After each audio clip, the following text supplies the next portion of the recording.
पुराने अहदनामा में से पैदाइश की किताब उसका 37वां बाब। यूसुफ और उसके भाई। और याकूब मुल्क कनान में रहता था जहां उसका बाप मुसाफिर की तरह रहा करता था।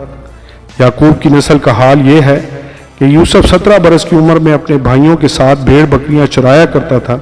ये लड़का अपने बाप की बीवियों बिल्हा और जिल्फा के बेटों के साथ रहता था और वो उनके बुरे कामों की खबर बाप तक पहुंचा देता था।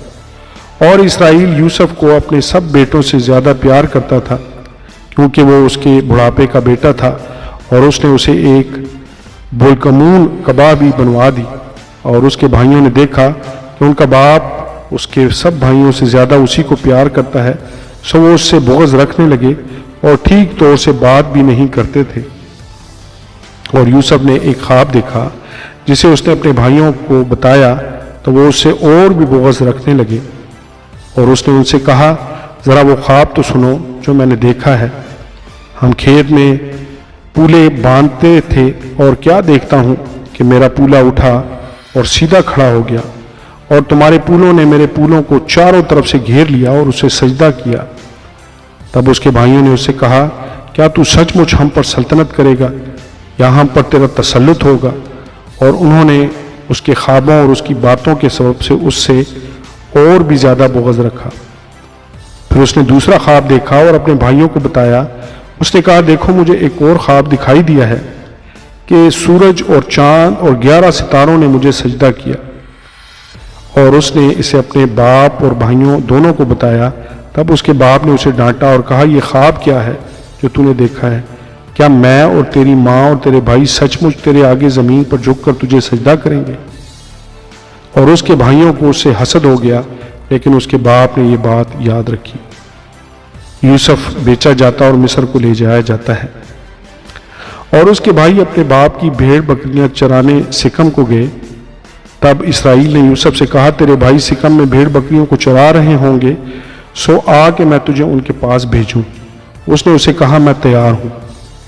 तब उसने कहा, तू जाकर देख कि तेरे भाइयों का और भेड़ बकरियों का क्या हाल है और आकर मुझे खबर दे। सो उसने उसे हबरून की वादी से भेजा और वो सिकम में आया। और एक शख्स ने उसे मैदान में इधर उधर आवारा फिरते पाया। ये देखकर उस शख्स ने उससे पूछा कि तू क्या ढूंढता है? उसने कहा, मैं अपने भाइयों को ढूंढता हूँ, ज़रा मुझे बता दे कि वो भेड़ बकरियों को कहाँ चरा रहे हैं। उस शख्स ने कहा, वो यहाँ से चले गए हैं क्योंकि मैंने उनको ये कहते सुना कि चलो हम 2-3 को जाएं। चुनांचे यूसुफ अपने भाइयों की तलाश में चला और उनको 2-3 में पाया।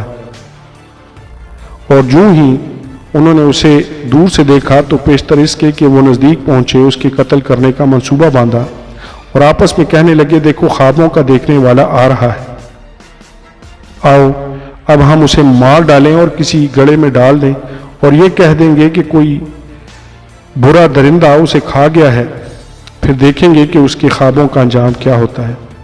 तब रोबन ने यह सुनकर उसे उनके हाथों से बचाया और कहा, हम उसकी जान ना लें। और रोबन ने उससे यह भी कहा कि खून ना बहाओ, बल्कि उसे इस गड़े में जो बयाबान में है डाल दो, लेकिन उस पर हाथ ना उठाओ। वो चाहता था कि उसे उनके हाथ से बचाकर उसके बाप के पास सलामत पहुंचा दे।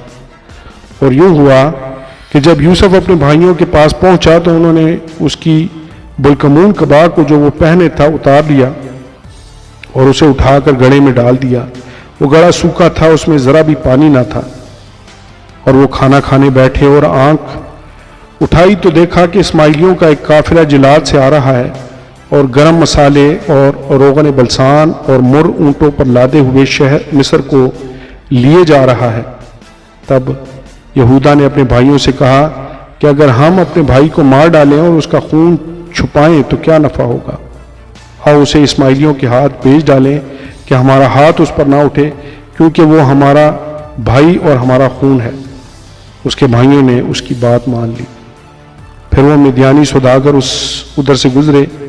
तब उन्होंने यूसुफ को खींचकर गड़े से बाहर निकाला और उसे इस्माइलियों के हाथ 20 रुपए को बेच डाला और वो यूसुफ को मिस्र में ले गए।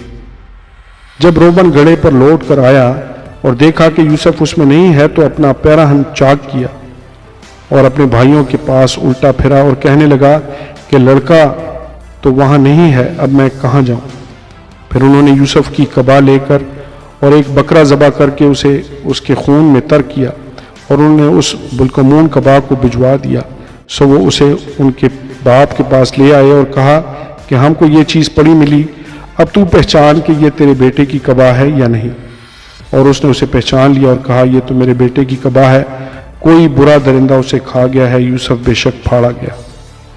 تب یعقوب نے اپنا پیرہن چاک کیا اور ٹاٹ اپنی کمر سے لپیٹا اور بہت دنوں تک اپنے بیٹے کے لیے ماتم کرتا رہا۔ اور اس کے سب بیٹے بیٹیاں اسے تسلی دینے جاتے تھے پر اسے تسلی نہ ہوتی تھی۔ وہ یہی کہتا رہا کہ میں تو ماتم ہی کرتا ہوا قبر میں اپنے بیٹے سے جا ملوں گا۔ سو اس کا باپ اس کے لیے روتا رہا۔ اور مدیانیوں نے اسے مصر میں فوتیفار کے ہاتھ، جو فرعون کا ایک حاکم اور جلوداروں کا سردار تھا، بیچا۔ آمین اور آمین۔